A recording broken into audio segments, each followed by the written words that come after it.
Hello everyone, welcome back to my channel Study Hub. So firstly, how are you all? I hope you all are fit and fine and doing great. So friends, today's video we will discuss on Ernest Hemingway, just who is in mentioned Uttarakhand lecturer syllabus. We will discuss 50 of the most important exam oriented questions on Hemingway and which are frequently asked in previous year exams. So friends, let's start. Here detailed explanation also given. You can make notes from it. So let's start now.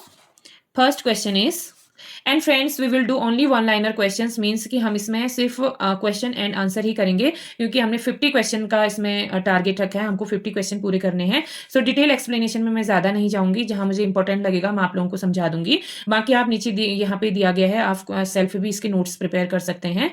सो चलिए start करते हैं. When did Hemingway receive the Nobel Prize for Literature? Literature के लिए Hemingway को Nobel prize कब दिया गया? So friends 1954 के लिए दिया गया है. बाकी यहाँ पे डिटेल्ड एक्सप्लेनेशन है इस आंसर का. So old man and the sea के लिए इनको नोबेल प्राइज मिला था. Next question, question number 2. What was the original title of Hemingway's novel The Old Man and the Sea? The Old Man and the Sea जो novel है Hemingway का, उसका original title क्या है? सो उसका original title है the sea in being. So original title उसका था द सी इन बीइंग और ये रिटन है 1952 में. Next question, question number 3. Who is the central character in Hemingway's novel the old man and the sea? So इस novel में जो main character है वो है सेंटियागो. और यहाँ पे दिया भी है फ्रेंड्स, सेंटियागो 84 डेज तक फिश को नहीं पकड़ पाता है, तो ये बहुत अच्छी स्टोरी है. सो इसको आप पूरा डिटेल कर लेना. Next fourth number question, who is Santiago's model in the old man and the sea? So कौन इनके मॉडल हैं, मीन्स किसको ही अपना रोल मॉडल मानते हैं? सो जो डी मैगियो करके नेम है, इसको एग्जैक्ट आप ऐसे याद कर लें. सो पेपर में अक्सर पूछा जाता है.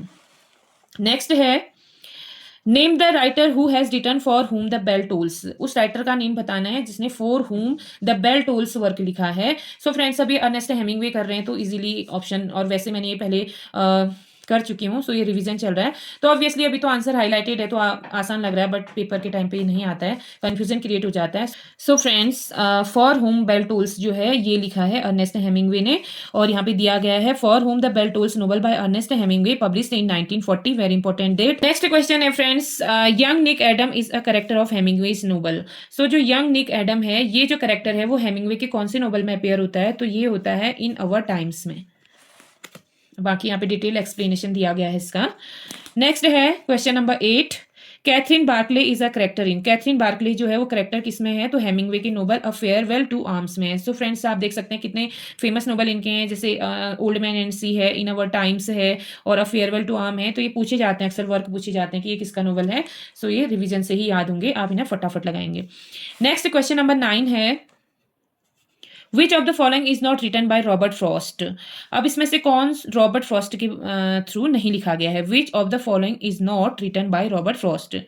सो इसमें ए ऑप्शन करेक्ट है, अ मूवेबल फीस्ट नहीं लिखा गया है. सो अ मूवेबल फीस्ट अगर रॉबर्ट फ्रॉस्ट ने नहीं लिखा है तो किसने लिखा? बाकी होम बरियल है, stopping by the woods on a snowy evening है, अ बॉयज विल है. ये तीनों वर्क जो हैं रॉबर्ट फ्रॉस्ट के हैं. You know very well Robert Frost जो है अमेरिकन पोएट थे. सो अ मूवेबल फीस्ट लिखा है हमारा. A movable feast is not written by Robert Frost. It is written by American author Ernest Hemingway. सो ये लिखा है अमेरिकन ऑथर अर्नेस्ट हेमिंगवे. और इस वर्क के बारे में एक इंपॉर्टेंट जो एक्सप्लेनेशन मुझे दिख रहा है, ये देखिए फ्रेंड्स, इट वॉज पब्लिश्ड पॉस्थ्यूमसली. सो जो ये अ मूवेबल फीस्ट है ये अर्नेस्ट हेमिंगवे ने लिखा है, जो कि अमेरिकन राइटर हैं, और इनका ये जो वर्क पब्लिश हुआ था वो पॉस्थ्यूमसली हुआ था, मीन्स इनके डेथ के बाद पब्लिश हुआ था. पॉस्थ्यूमसली मीन्स होता है ऐसे वर्क जो आफ्टर डेथ पब्लिश होते हैं. नेक्स्ट क्वेश्चन है, Jake Barnes is the narrator in. Jake Barnes किसमें नरेटर है? सो ये है the sun also rises. This one also very important work of Hemingway. The sun also rises 1926 में ये आया था. सो ये इसकी डेट है, इसकी पब्लिशिंग डेट है यहाँ पे. नेक्स्ट क्वेश्चन है, which of the following work is not written by Robert Frost. Robert Frost के थ्रू कौन सा वर्क नहीं लिखा गया? So green hills of Africa नहीं लिखा गया। बाकी रॉबर्ट फ्रॉस्ट भी हमारे उसमें लगे हुए हैं, उत्तराखंड लेक्चरर में लगे हुए हैं पोइट्री सेक्शन में। सो हमको इनके बारे में भी पढ़ना ही है। सो मैं इनके सारे ऑप्शन यहाँ पे रीड कर देती हूँ। Two tramps in mud time, the death of the hired man, the hill wife, ये तीनों रॉबर्ट फ्रॉस्ट ने लिखे हैं। But green hills of Africa Robert Frost का वर्क नहीं है। Green hills of Africa is not written by Robert Frost, it is written by Ernest Hemingway and published in 1935। So 1935 में ये लिखा गया है और ये हेमिंगवे के द्वारा लिखा गया है। Next question number 12, when Hemingway's novel the old man and sea begins, how many days had it been since Santiago last caught of fish. So कितने डेज के बाद सेंटियागो एक मछली पकड़ पाता है? सो वो डेज हैं 84। ये अक्सर पूछी जाती है एग्जाम में। और फ्रेंड्स जो ये है द ओल्ड मैन एंड सी, ये हेमिंगवे का नोवेल नहीं है, नोवेला है। नोवेला थोड़ा सा नोवेल से भी शॉर्ट होता है। रिटर्न है 1951 में एंड पब्लिश्ड है 1952 में।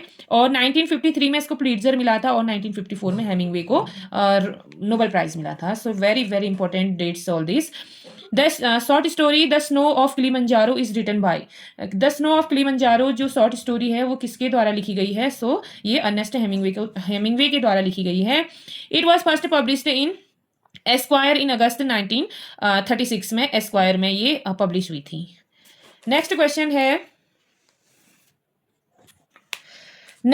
है Ernest Hemingway was awarded the dash dash in 1954। Already I have told you.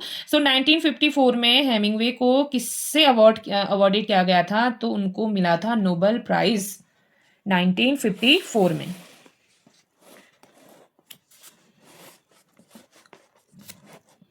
बाकी यहाँ पे आप देख सकते हैं द सन ऑल्सो राइजेज आया इनका 1926 में, और फेयरवेल टू आर्म आया है 1929 में। Next question 15 number question, what is the name of the fisherman in Hemingway's novel the old man and sea? Very easy but important, Santiago. उस fisherman का नाम सेंटियागो था। बाकी publishing date, written date, Nobel prize, Pulitzer prize मैंने आपको पहले ही बता दिया है। 16 number question, which novel by Ernest Hemingway was set during the Italian campaign of World War First? So कौन सा नोबल अर्नेस्ट हेमिंगवे ने वर्ल्ड वॉर फर्स्ट के टाइम पे लिखा है, उस टाइम की सेटिंग है। सो ये है अ फेयरवेल टू आर्म्स।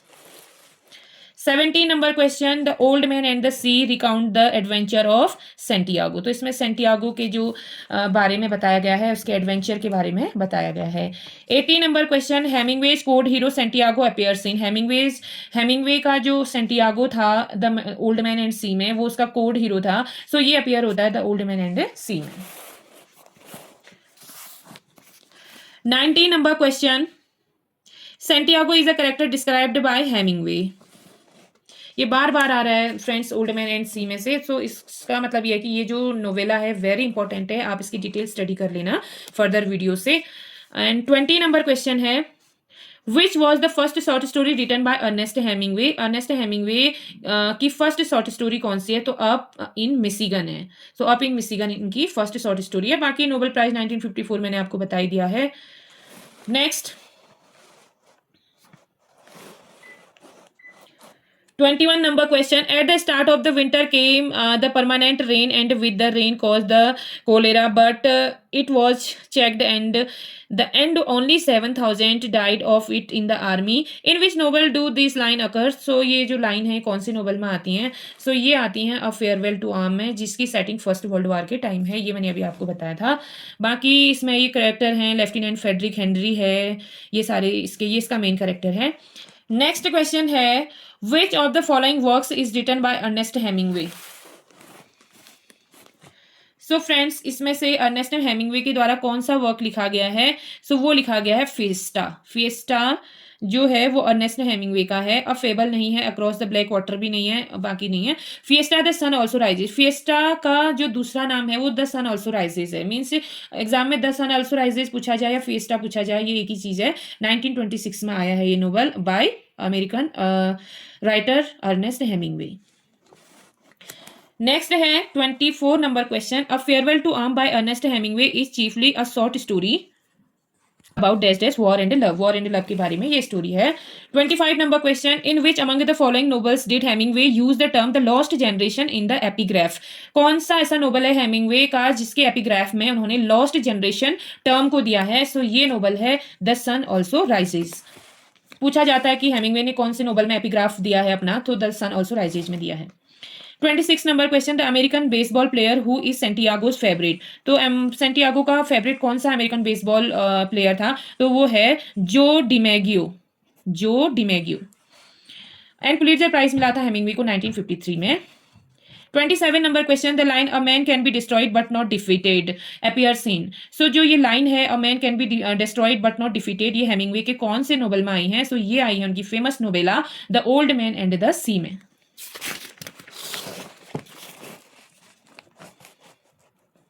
बाकी यहाँ डिटेल एक्सप्लेनेशन दिया है, रिटर्न कब है और कब पब्लिश कराया गया है। नेक्स्ट है 28 number question, Hemingway's novel a farewell to arm is divided into. Hemingway का जो नोवेल है फेयरवेल टू आर्म वो कितने बुक्स में डिवाइड है? सो वो 5 बुक्स में डिवाइड है। नेक्स्ट क्वेश्चन है, Ernest Miller Hemingway was from. तो अर्नेस्ट मिलर हेमिंगवे जो थे वो कहाँ के राइटर थे, कहाँ के ऑथर थे? सो वो थे अमेरिकन राइटर। बाकी यहाँ पे इनकी डेथ डेट दी, ये बॉर्न डेट दी है। Ernest Miller Hemingway was born in America on July 2nd 1899। बाकी फ्रेंड्स यहाँ पे इनकी बॉर्न डेट दी है। Ernest Miller Hemingway was born in America on July 2nd 1899। 30 number question, When was the novel For Whom the Bell Tolls published by Ernest Hemingway? So For Whom the Bell Tolls novel जो थी Ernest Hemingway की, वो कब publish कराई गई? 1940 में। 31 number question, which civil war forms the basis of Ernest Hemingway's novel for whom the bell tolls. So the Spanish civil war, Spanish civil war पे based है इस हेमिंगवे की novel for whom the bell tolls. बाकी friends here you can see just exam points are given to us, but we will discuss this in next video. And next question है, what played the most important part in shaping Ernest Hemingway's literary creations like farewell to arm. So सबसे important part कौन सा है जिससे कि उसको एक बहुत अच्छा शेप मिलता है, जिससे एक फेमस नोवेल के रूप में वो आता है हमारे सामने? वो है एक्सपीरियंसेस ऑफ वॉर, उसमें दिखाया जाता है हेमिंगवे की novel of farewell to arms में। एंड पब्लिशिंग डेट फ्रेंड्स यहाँ पे लिखी है 1929 में पब्लिश की गई थी। और बाकी इसमें क्या दिखाया गया है ये देखिए, it is about a love affair between the expatriate American Henry and Catherine. Catherine और हेनरी के बीच में लव अफेयर्स को इसमें दिखाया गया है। कैथरीन बार्कलेस का फुल नेम है। 35 नंबर क्वेश्चन है, the old man and sea is novel written by again, repeat हो गया, अर्नेस्ट हेमिंगवे। 36 नंबर क्वेश्चन है, which of the following is not Hemingway's work. Moby Dick Hemingway का work नहीं है। The sun also rises उनका ही work है। For whom the bell tolls भी और अ फेयरवेल टू आर्म्स भी उन्हीं का है। सो मोबी डिक अगर हेमिंगवे का नहीं है तो फिर किसका है? मोबी डिक और the whale is a novel by American writer Herman Melville. Herman Melville एक अदर राइटर है अमेरिका के, उनकी है ये मोबी डिक नाम से वर्क, और ये पब्लिश हुई थी 1851। अब इसके बारे में ज्यादा नहीं पढ़ना है बिकॉज ये हमारे उसमें है नहीं सिलेबस में। और बाकी द सन ऑल्सो राइजेज 1926 में आया है। For whom the bell tolls 1940 में और फेयरवेल टू आर्म 1929 में। ये याद करना बहुत जरूरी है फ्रेंड्स, क्योंकि इनका क्रोनोलॉजिकल डेट अक्सर एग्जाम में पूछा जाता है। बाकी अगेन यहाँ पे एग्जाम पॉइंट्स दिए गए हैं, इनको फिर मैं बाद में डिस्कस करूंगी। नेक्स्ट क्वेश्चन है, Ernest Hemingway's for whom the bell tolls taken its title from. Ernest Hemingway का जो वर्क है for whom the bell tolls, इसका जो ये जो टाइटल है ये हेमिंगवे ने कहाँ से लिया? सो ये लिया है जॉन डन्स डेवोशंस अपॉन अमेजेंट ओकेजन्स मेडिटेशन 17। उनका ये जॉन डन के जो सोनेट हैं उससे ये लिया गया है, सोनेट नंबर 17 से लिया गया है जॉन डन के। सो नेक्स्ट है, बाकी इसके बारे में यहाँ पे एक्सप्लेनेशन दिया है। ये पब्लिश हुआ था 1940 में। और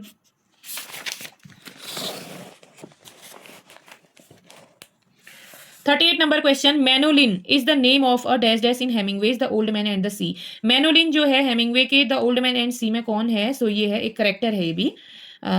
बाकी इसकी पब्लिशिंग डेट और रिटर्न डेट और कब नोबेल प्राइज मिला, कब पुलित्जर मिला, ये इसमें दिया गया है। आप लोग वीडियो पॉज करके नोट्स बना सकते हैं। 39 number question, Hemingway's novel for whom the bell tolls is set against Spanish war. Spanish civil war के अगेंस्ट इसको सेट किया गया था। Next 40 number question, which work of Hemingway's was called the Bible of lost generation. कौन सा work है जो Hemingway का कौन सा वर्स है जिसे लॉस्ट जनरेशन का बाइबल कहा गया है? तो वो है द सन ऑल्सो राइजेज। इसका मैंने आपको अभी सब टाइटल भी बताया था, फिएस्टा करके, और 1926 में ये आया है। 40 number question.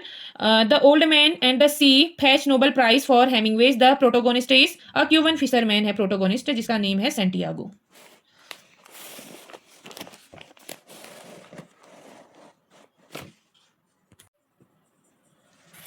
42 नंबर क्वेश्चन है फ्रेंड्स यहाँ पे. What was Ernest Hemingway's role in world war first में अर्नेस्ट हेमिंगवे ने किसका रोल प्ले किया था, मीन्स कि क्या किया था उन्होंने फर्स्ट वर्ल्ड वॉर के टाइम पे, वो एम्बुलेंस ड्राइवर थे.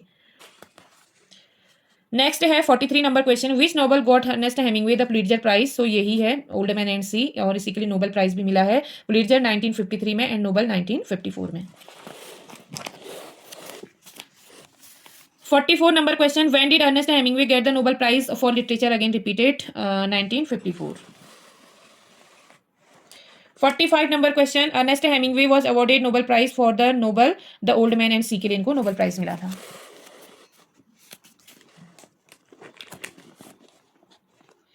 46 number question. The character Robert Jordan figured in. जो करेक्टर है रॉबर्ट जॉर्डन, ये हेमिंगवे के कौन से नोवेल का करेक्टर है. सो ये है for whom the bell tolls का करेक्टर है. So the character Robert Jordan figures in for whom the bell tolls. 47 number question है. Catherine Barkley is a character from Ernest Hemingway's famous novel. Which one is it. जो Catherine Barkley है वो Ernest Hemingway के famous novel का की character है. So वो कौन किस नोवेल की है. सो वो है farewell to arm. 48 number question है. Ernest Hemingway visited Spain during the Civil War and utilized his experiences in the book. So ये है For Whom the Bell Tolls. 49 number question. What is the name of the hero of Hemingway's The Old Man and Sea? Santiago. 50 number question. Which of the following statements is correct? Which of the following statement is correct. So इसमें से जो correct statement है वो है Ernest Hemingway committed suicide. Friends Ernest Hemingway की natural death नहीं हुई थी, उन्होंने खुद सुसाइड की थी. सो देख सकते हैं Ernest Hemingway born date 1898, death 1961, got Nobel prize for literature in 1954. He bought a house in Ketchum, Idaho, where he committed suicide in the summer 1961. So friends आज के लिए बस इतना ही करेंगे. 50 MCQs मीन्स 51 लाइनर का टारगेट मैंने रखा था. सो कंप्लीट हो गया है with this question. Our 50 question series is completed here. And जो नेक्स्ट 50 क्वेश्चन है मीन्स 51 to 100 वो मैं नेक्स्ट वीडियो में लेके आऊँगी. So friends, with this question number 50, our 50 question series is completed here. And if you like my video friends, so please don't forget to subscribe my channel and share my video with your friends. Supporting always. फिर मिलते हैं next video में. Till then, stay happy. Bye bye.